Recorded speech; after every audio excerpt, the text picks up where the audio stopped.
বাড়ির সামনে ডাবের খোসার বিশাল স্তূপ। প্রথমে দেখলে মনে হবে এখানে রয়েছে বিশাল ডাবের আড়ত, কিন্তু এখানকার আশেপাশের কয়েক কিলোমিটার এলাকার মধ্যে হয় না ডাবের উৎপাদন, এমনকি নেই ডাবের কোনো আড়তও।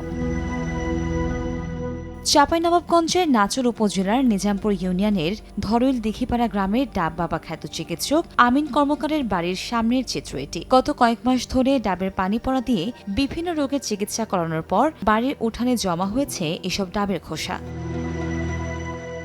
জানা যায় পেশায় কামার হলেও এখন ডাব বাবা নামে পরিচিত আমিন কর্মকার গত কয়েক বছর ধরে এলাকায় ফু দেয়া ডাবের পানি খাইয়ে চিকিৎসা করান বিভিন্ন জটিল রোগের। এমন কুসংস্কারে ভরসা রেখে প্রতিদিন ভোর থেকে বিভিন্ন যানবাহনে করে দূর দূরান্ত থেকে ডাব নিয়ে আসতে শুরু করে রোগীরা। ডাবের পানিতে আপনার এই ওষুধটা খেলে দেখা যাচ্ছে যে সব অসুখের জন্য মানুষ আছে সে সব সাথে সাথেই নিরাময় হয়ে যায়, তাদের এটা মানে কথা আর কি। যে পাত্র রোগী আসছে যাচ্ছে ভালো হচ্ছে, কেননা সব কিছু কাজ হয়েছে, এই জন্যই আসে। এই ডাবের পানি খাওয়াই আর ওষুধ দিয়ে খেয়ে যায়। এখানে হচ্ছে বহুত দিন ধরে এইসব চিকিৎসা চলে, তো এখানে হচ্ছে পাথরির পেটে পাথরি হলে এসবের জন্য এখানে রুগী আসে।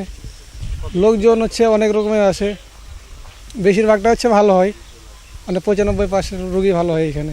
ডাবটা কেন নিয়েছি, ওই যে পাথরের জন্য বলে ডাবটা মানে একটা ওষুধ দেয়, তো ওই ডাবের পানি দিয়ে ওষুধটা খাইতে হয়। হ্যাঁ, অতি থেকে মানে বেলে ডাবের পাথরটা বেলে পড়ে, এটাই আমি জানি, শুনেছি। এখন কতটা যে সত্য মিথ্যা পাবা আমি বলতে পারবো না। কামার থেকে চিকিৎসক হওয়া আমিন কর্মকার এই অপচিকিৎসা করেই সরকারি খাস জমিতে গড়ে তুলেছেন আলিশান বাড়ি। তবে তার দাবি ফু দিয়ে নয়, ডাবের পানির সঙ্গে গাছগাছড়া দিয়ে করেন চিকিৎসা, কিন্তু তা দেখতে চাইলে না দেখিয়ে চলে যান তিনি। কি রোগী দেখেন এখন? পাথরির জন্য দেখি, পাইলসের জন্য দেখি, রক্তহারিস বুঠাহারিসের জন্য দেখি, অ্যাজমার জন্য দেখি, দুর্বলের জন্য দেখি। এই তো। আচ্ছা, আপনার শিক্ষাগত যোগ্যতাটা একটু বলেন তো। ভালো আছে, আমার শিক্ষাগত যোগ্যতা আমার ভালো আছে, যেটুকু জানেন। কতটুকু একটু বলেন, কোন পড়াশোনা করেছেন? হ্যাঁ, আমার যার জন্য সব কিছুই আছে।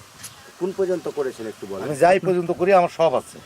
আচ্ছা, একটু বলেন তো দাদা ওই যে ডাবের বিষয়টা বলেন তো, মানে সব বলা যাবে না, এখান থেকে আমি শেষ করলাম কথা। জন্ডিস, বুটাহারিস, মানে অনেক কিছু প্রবলেমটা দেখা যাচ্ছে সেরে যায়, এই তো বিষয়টা। জি, এই পাথরটা আপনার ওই ডাবের আর ওই আপনার গাছগাছালির মেডিসিন দেয়া দেখা যাচ্ছে যে আল্লাহর রহমতে আরাম পাচ্ছে জনগণ। এই তো। উপজেলা স্বাস্থ্য কর্মকর্তা জানান, মুখরোচক প্রচারণার মাধ্যমে প্রতারণা করে গ্রামের সহজ সরল মানুষের কাছে জনপ্রিয় হয়েছেন আমিন কর্মকার।